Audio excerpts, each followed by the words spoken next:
यो कसै व्यक्तिलाई माया गर्नु र इज्जत गर्नु एउटै हो र कि फरक हो? इज्जत गर्नुपर्ने व्यक्तिलाई माया गरे, माया गर्नुपर्ने व्यक्तिलाई इज्जत गरे के होला? आमालाई माया नगरेर इज्जत गरे र बुवालाई इज्जत नगरेर माया मात्र गरे के होला?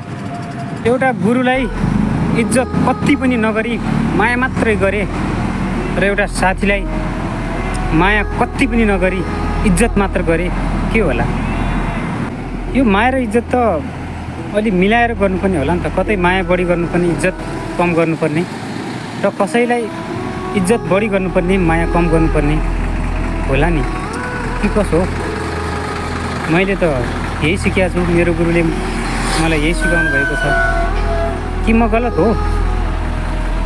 म नै गलत हो भने त मेरा गुरु पनि गलत हुनुपर्छ। ख्याल गरौँ हजुर, माया र इज्जत कहाँ कसरी प्रयोग गर्ने।